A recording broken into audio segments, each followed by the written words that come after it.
I live in a country called the People's Socialist Democratic Republic of California. We are living under a dictator. He was the dictator in the 1970s, and he's still the dictator today. So that should give you a general idea of what's going on where I live. We are in serious trouble. A lot of people that I know, they think that Donald Trump is going to save America and make America great again. Wake up. Donald Trump is not going to save America. You want to know how I know that? I can answer it with a question.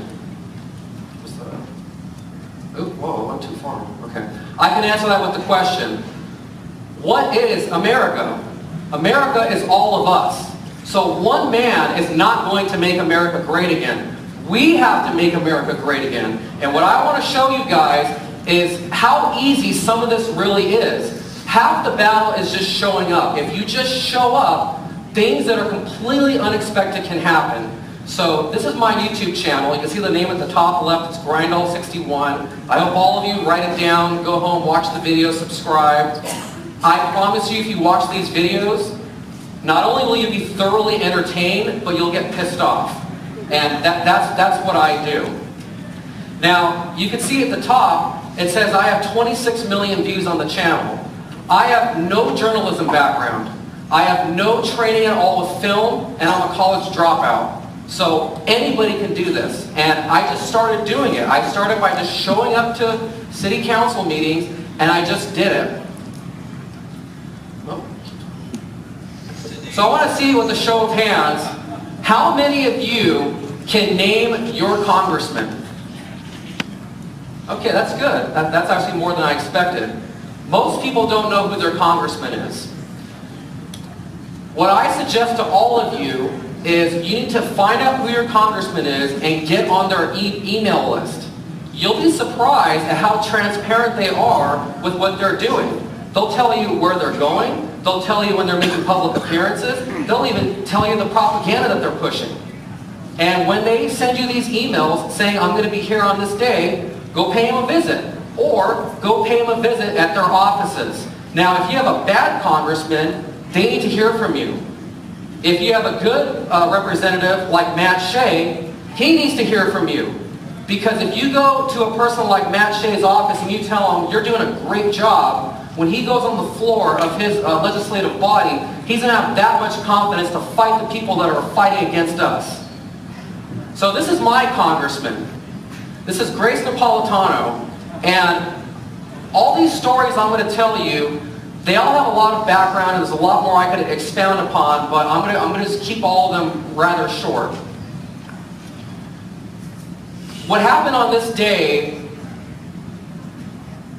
we went there for one purpose, and something completely different happened. So she was holding a town hall, and we found out through the emails. It was called Know Your Rights Immigrants Town Hall. And they were teaching illegal aliens how to circumvent ICE.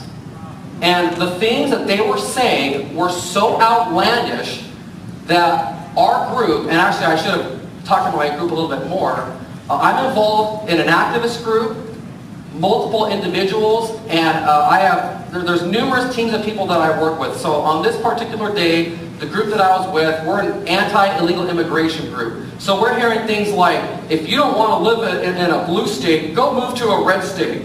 We're hearing from a George Soros operative, she says, if you are undocumented in this country, the first thing you need to do is throw away your papers from your old country.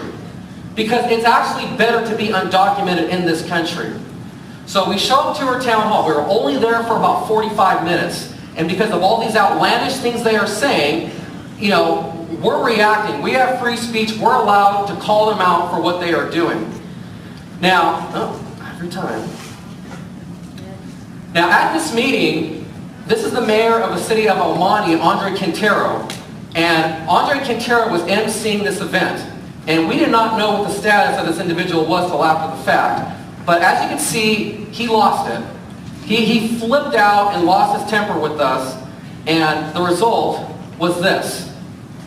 We come to find out a couple of days later that Grace Napolitano, she's in her 80s, she had a stroke a couple of years ago, she was about to retire from Congress, and she was basically anointing this man to take her spot in Congress. I live in a very safe blue district, and as a result of us showing up, she announces a couple days later publicly that she's running for re-election and that Andre Quintero is not fit to serve in Congress. So just by us showing up to one event, we crap all over his political ambitions. And all of you can do that by just showing up.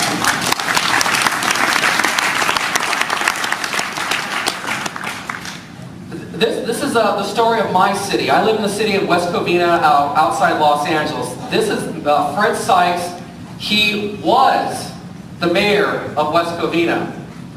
And the thing that got him kicked out of office is about 6 months before his term was up, the city council put before him an opportunity to sign an amicus brief to support it was to support the Texas lawsuit that was going on during the Obama presidency about DACA. And he really wanted to sign this document. And the city council, not only did they vote no, but they didn't even second his motion.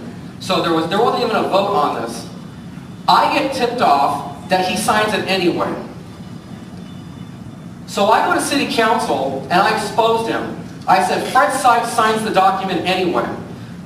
Where's he at? The councilman that's closest to us, that's at the furthest bottom, he's one of the good guys. He's one of the guys that actually, cares about what's going on. As a result of me doing this, and he didn't even know, he then calls out Fred Sykes, the mayor, and accuses him of abusing his power. And then after this happened, our group, we went to city council and we let him have it. And this is the article that was in the paper the next day. West Covina residents criticize Mayor Fred Sykes over immigration position. Every person in the city that is in the know will tell you that Fred Sykes lost his election because of him signing that amicus brief. And if I didn't show up and tell them, no one would have known. So here's the election result. It says, West Covina City General Municipal Council Member election, vote for no more than 2. So you got to get top 2 to retain your seat. Fred Sykes lost his election by 48 votes. Less than 0.5%. So if people tell you that you should not be voting, that you're consenting to some system by voting, that you're wasting your time, they are full of it. Voting does work. I will say that I believe every election in this country is rigged to some extent, but we can outvote the rigging. And on this day, we took down an establishment Democrat candidate and beat him by 48 votes. And you can do that if you just show up to your meetings.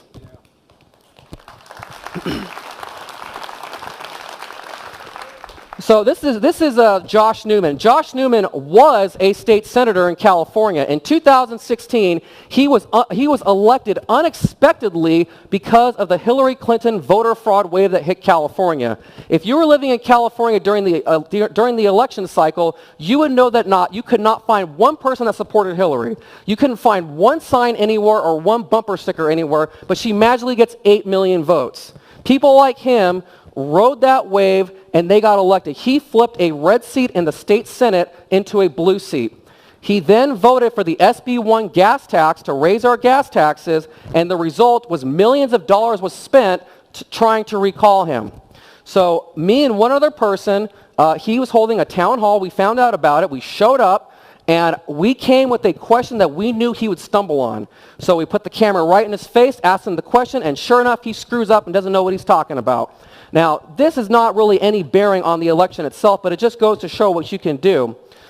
So he was holding several of these town halls at the time, and we went to another one, and when we went to the next one, not only did he not show up, but they canceled it without telling anybody.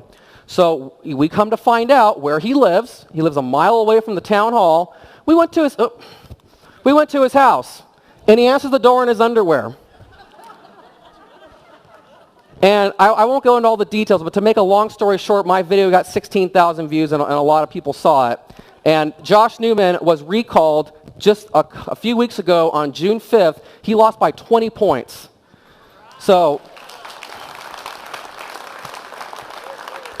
even in the People's Republic of California, we can recall Democrats. This is Mark Steinorth. Mark Steinorth was in the California State Assembly. He is a Republican. He is part of the Gang of Eight. in Sacramento that made a deal with Jerry Brown to extend cap and trade. We're the only state in the nation with cap and trade and carbon taxes. As you can see by this picture, he is endorsed by the unions. He is a rhino.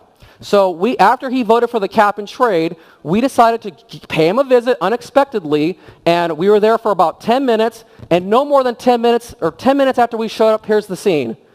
They called the police on us, and 30 cops showed up, 20 vehicles, and a helicopter in the sky flying above. They had blue gloves on, and this is what happens in California when Republicans show up to a Republican legislator's office to just ask, why did you vote for this? Now, he tried to screw it. Now, actually, I should say, the video got 200,000 views. It went viral, and every person who lives in his area that needed to see the video saw the video. Everybody saw this video. The result was he then said that he was not going to run for his assembly seat, and he waited to the last possible date to tell us so that a Democrat could take the seat. This is what Republicans do in California. So he then decided to run for county supervisor, and here's the result. He lost. So he's now officially out of politics. Also, of the Gang of 8 in Sacramento, 2 of them got knocked out just this last June. So we've knocked out 2 of the 8 that voted for cap and trade. Oh. And so here's my last story. All of these things that I've told you about, these are all team efforts. And this last one I want to tell you about is an individual effort because it really was just me that did this, and this was completely unexpected. This is actually the most recent thing that I've done. But before I share that, I just want to tell everybody, go onto your search engine and put the name of your city and city council. So if you live in Spokane, search Spokane City Council, and just show up to a meeting. I showed up to a meeting and I met someone. That person introduced me to someone else. They introduced me to someone else. They introduced me to Debbie Bacigalupi. Debbie Bacigalupi introduced me to Ed Griffin. And now I'm standing here with no college education, no film background, and no journalism background. So very recently, the California legislature, they passed a law that starting 2021, you are only allowed 55 gallons of water per day per person. So if you live on an acre, you got to kill your grass, kill your trees, kill everything that's in your yard. So when this first passed, which was just a few weeks ago, these are the kind of headlines we saw. Permanent statewide water restrictions approved by Governor Brown. New California law limits how much water people can use. Drought or no drought, Jerry Brown sets permanent water conservation rules for Californians. New water conservation laws may limit how much water cities can use. Now, when you look at that, the average person is going to see that and go, oh, more regulations, more taxes, what else is new, right? You wouldn't even think anything of it because this is just what they do and this is basically normal. So I make a YouTube video, and I decided to give it a more accurate title. I called it, California Turns Off the Water. You will not be able to wash clothes and shower in the same day. And the way I came up with that is in one of these mainstream media articles, they said that the average shower that's 8 minutes takes 17 gallons. The average washing machine takes 40 gallons. So I'm like, well, 40 plus 17 is 57, and the new law is 55 gallons. So you're going to be at a point where you have to make a choice between washing clothes or showering. Otherwise, you'll be in violation. So as you can see, the video went viral, got over 200,000 views. The next day, InfoWars posted on their website with the title, what's it say? Agenda 21, no showering laundry on same day due to water limits. And then numerous articles came out. California water law could prevent showering, doing laundry on the same day. Californians may have to choose between showers and laundry with new 55-gallon water limit. Oh. It is now against the law in California to shower and do laundry on the same day, which that's an inaccurate title, but the point being is I'm just one guy with a laptop and a camera and a team of individuals, and I just made one video, and by doing that one video, I completely set the narrative on this story. The narrative before was California makes new regulation. The new narrative is you cannot shower and do laundry on the same day, and it's because I sat down for 2 hours and made a video. And any of you can do that.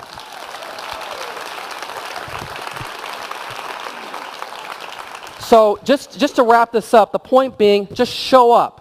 I wasn't there, but our team showed up one day to a state senator's office. His name's Ricardo Lara. He's openly homosexual. And when they showed up without him knowing, and he was there, they were having a drag party with a full-on cross-dresser dancing around in the office, and they have it on video. So find out who your local electeds are and just show up unannounced, and you'll be shocked at the things you find out about these people when you decide to say, hey, what's going on? Why are you doing this to us? Thank you very much. Thank you.